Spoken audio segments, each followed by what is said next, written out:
Bismillahirrahmanirrahim. Assalamualaikum warahmatullahi wabarakatuh. Salam kolaborasi. Pembelajaran daring kolaboratif antara Universitas Telkom sebagai pengusul dan juga STIE Studi Ekonomi Modern sebagai mitra untuk mata kuliah Technopreneurship. Kali ini kita sudah berada di pertemuan yang ke-14 dengan materi tentang bisnis online. Nah, apa saja yang akan kita bahas di sini? Langsung saja di akhir pembelajaran nanti mahasiswa mampu memahami apa itu pengertian dari bisnis online, kemudian memahami juga jenis-jenis bisnis online itu apa saja.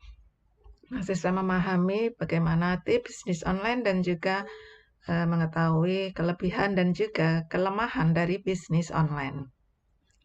Baik, kita mulai dari yang pertama, pengertian dari bisnis online.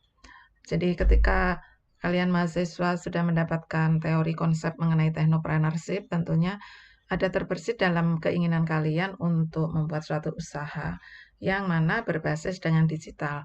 Nah, ini bisa kita lakukan dengan membuka usaha bisnis online ya, dari usaha bisnis yang kita jalankan, kemudian kita akan mengadopsinya ke dalam digital. Nah, bisnis online ini dijalankan secara online atau dengan bantuan internet sebagai media pemasaran barang ataupun jasa. Jadi melalui digital marketing nanti kalian akan memasarkan produk tersebut dengan iklan di media sosial. Kemudian bisnis online ini bisa kita bagi menjadi bisnis dengan penjualan jasa ya. Jadi layanan jasa misalnya logistik barang ataupun layanan jasa yang lain. Kemudian bisnis tentang pemasarannya, bagaimana memasarkan produk, misalnya dengan jasa website, akun-akun untuk memasarkan produk tersebut. Kemudian ada juga periklanan. Nah, ini juga bagian dari jenis bisnis online ataupun bisa jadi gabungan dari ketiganya tersebut. Nah, ada beberapa istilah dalam bisnis online, mungkin kalian juga sudah familiar ya, ada namanya ready stock. Nah, ready stock ini adalah barang yang kita jual secara online, itu sebelumnya adalah barang yang sudah ada.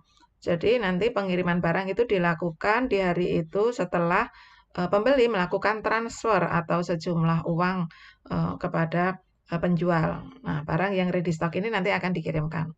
Kemudian ada juga pembelian dengan cara pre-order. Nah, pre-order ini berarti sistem pembeliannya nanti pembeli itu memesan barang terlebih dahulu dan membayarnya terlebih dahulu karena barang belum ready stock, jadi kita harus pre-order dulu. Nah, ini berarti saat kita memesan barang belum tersedia barang tersebut dan pembeli harus menunggunya terlebih dahulu. Nah, beberapa pengertian ini nanti akan familiar ketika kalian terlibat di dalam aktivitas bisnis online. Nah, sekarang apa saja jenis-jenis dari bisnis online tersebut? Ada banyak sekali jenis bisnis online yang mungkin yang sudah familiar kalian kenal atau bisa difahami itu yang pertama adalah bisnis online dengan affiliate marketing atau yang terkenal dengan kita itu sebagai reseller ya.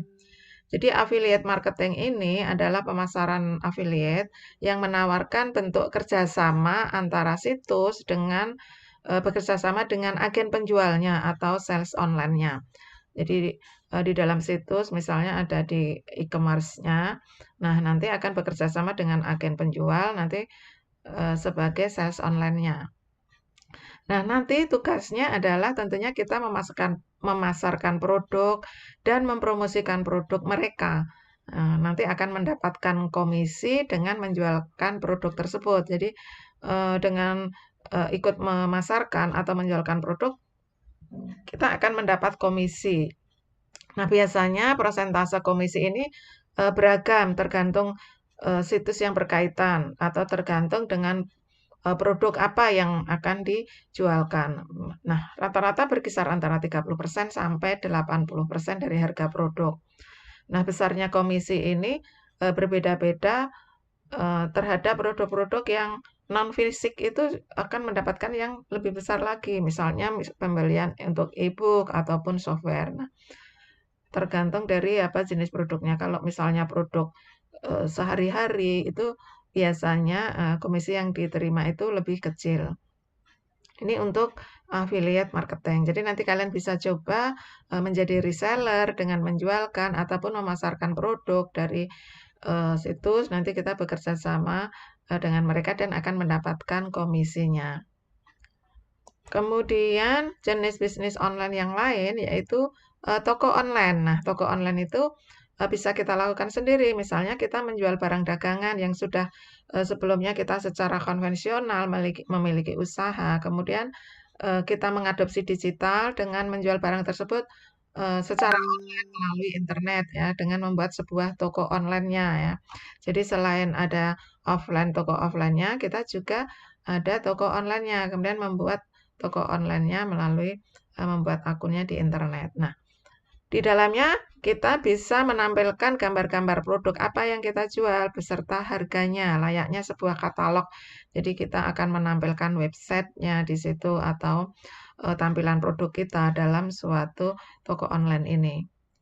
Nah, jika kita tidak memiliki produknya, kita bisa bekerja sama dengan penjual barang atau teman yang punya usaha tertentu untuk dipromosikan di internet dengan sistem bagi hasil. Nah, ini juga bisa, jadi kita misalnya tidak memiliki modal, kita bisa bekerja sama dengan teman atau seseorang yang sudah memiliki produknya. Kemudian kita menjualkan barang tersebut. Jadi hampir sama dengan affiliate tadi ya. Nanti kita akan mendapatkan bagi hasilnya. Ini adalah toko online. Kemudian yang ketiga adalah PPC atau yang kita kenal dengan pay per click publisher. Nah, pay per click publisher ini apa? Jadi hampir semua pebisnis secara online itu akan mengikuti program dari paperclip ini. Nah, program ini mudah dan simpel. Jadi program ini kita akan dibayar jika ada yang mengklik iklan yang ada di website atau blog kita. Jadi mungkin ini sudah berlangsung kita memiliki toko online atau kita memiliki akun YouTube misalnya. Kemudian ada sponsor iklannya. Nah, kalau misalnya iklan tersebut yang ada di website atau di blog kita itu diklik, maka kita akan apa namanya dibayar jika iklan tersebut akan diklik. Jadi ini berarti untuk pay per click ini kita sudah memiliki toko online atau bisnis online-nya. Nah, kemudian kita akan apa namanya dengan iklan berbayar tersebut. Nah, kalau iklan tersebut muncul, diklik oleh follower atau calon pembeli kita, maka kita akan dibayarnya. Nah, komisi yang diberikan itu bervariasi, ada yang banyak broker PPC yang ada di internet, misalnya adanya Google AdSense, itu bisa memberikan komisi yang sudah mengklik dari iklan yang ada. Kemudian yang lainnya ya masih ada lagi mungkin dengan kita membuat konten di YouTube itu juga nanti akan menjadi suatu bisnis online juga ketika kita sudah mendapatkan followers yang banyak atau di akun Instagram, media sosial yang lain itu bisa juga. Atau mungkin kita sebagai jasa pembuat website dan lain sebagainya. Itu juga bagian dari bisnis online. Nah, risiko apa yang akan kita dapatkan ketika kita menjalankan bisnis online ini? Jadi setiap usaha tentunya akan ada risiko. Nah, bisnis online ini risikonya yang pertama, misalnya dari segi pemasaran, banyak produk serupa yang dijual lebih murah sehingga mengurangi minat membeli untuk membeli di online shop kita ya. Jadi terkadang kita nggak tahu banyak sekali online shop yang menjual produk serupa dan ternyata mereka menjual lebih murah. Bahkan sebenarnya mungkin memang dari segi mutu kualitas itu berbeda. Jadi kalau kita misalnya melihat-lihat di e-commerce, beberapa platform media sosial itu, beberapa platform online shop itu kan dengan beragam harga. Nah, ini terkadang yang membuat apa namanya bisa jadi pesaing itu lebih murah. Nah, ini dari segi pemasaran ini juga bisa menjadikan mereka enggan untuk membeli di tempat kita. Bisa juga dari segi pemasaran adanya penipuan dari supplier atau pembeli kurang puas dengan pelayanan dari penjual. Ini bisa juga. Jadi memang kita harus pandai-pandai melihat ya, supplier kita ternyata mungkin itu tipu-tipu. Nah, ini bisa saja terjadi atau ada pembeli yang kurang puas dengan pelayanan yang sudah kita berikan. Nah, ini risiko dari bisnis online.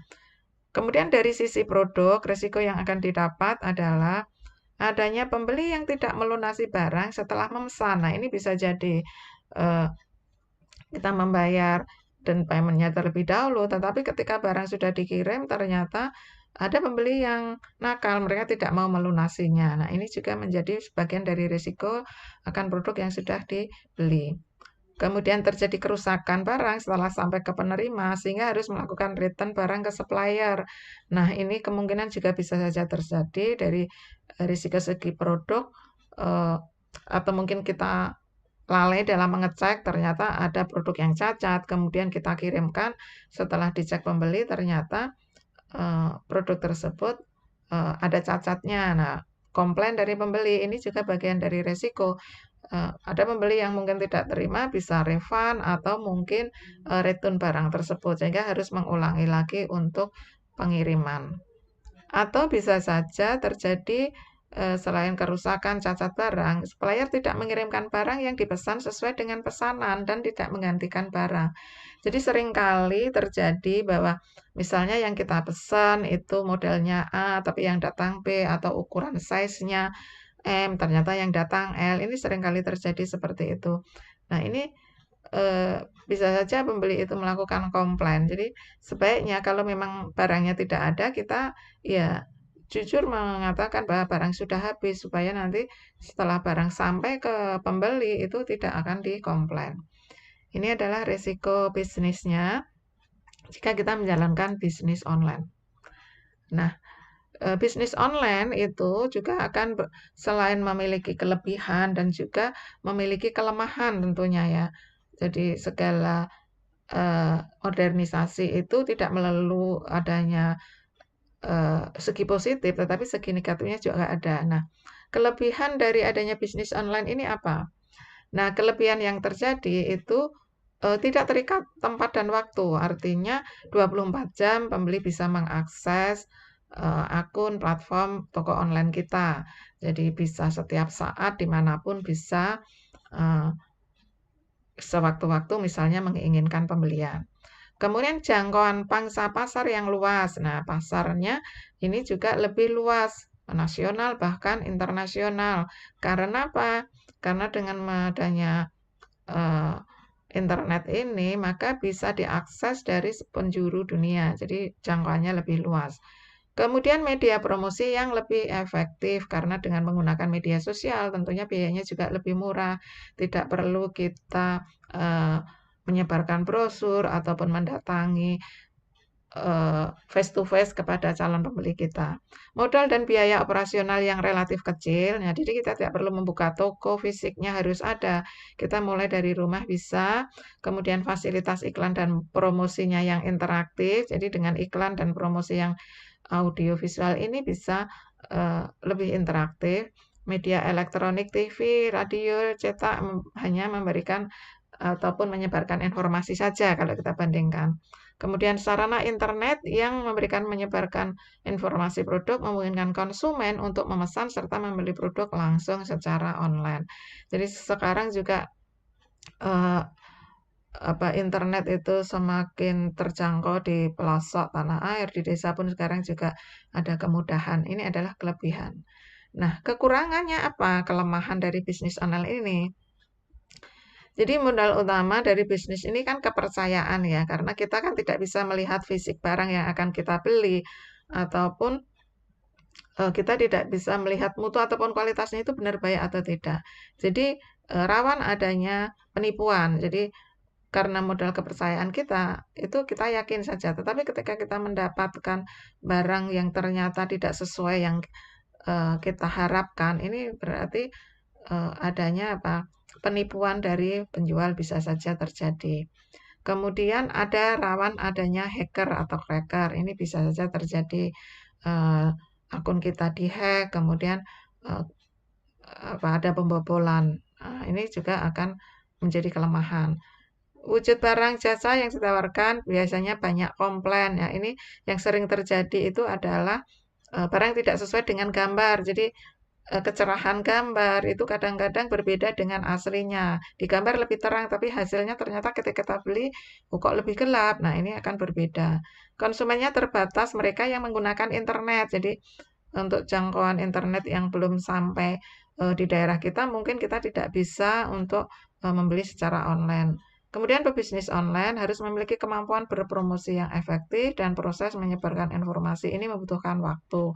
Maka seandainya kita memang di digital ini kurang paham atau kurang mumpuni, kita bisa bekerja sama dengan orang yang pandai misalnya membuatkan websitenya sehingga tampilan website kita, tampilan produk kita itu akan menarik pembeli. Ini ada beberapa kelebihan dan juga kelemahan dari bisnis online. Nah, yang terakhir adalah tipsnya bagaimana sekarang ketika kita akan melakukan bisnis online ini. Yang perlu kita ketahui, pelajari program yang akan diikuti, apakah program itu masuk akal atau tidak. Jadi, kita harus benar-benar browsing terlebih dahulu, ini program ini jelas atau tidak. Jadi, kita harus mengetahui identitas pemilik program tersebut, apakah memiliki alamat kantor, alamat rumah, atau tidak. Kemudian apakah ada nomor teleponnya. Nah, ini kita harus berhati-hati. Bila kontak tersebut kita hubungi tidak bisa, maka sebaiknya kita tidak melanjutkan. Kemudian sebaiknya kita bertemu muka terlebih dahulu dengan pemilik situsnya atau paling tidak ya via telepon tadi. Kemudian dirasa misalnya kita itu ragu, jangan mengeluarkan uang atau biaya untuk bekerja sama atau bermitra dengan eh, pemilik dari situs atau website tersebut.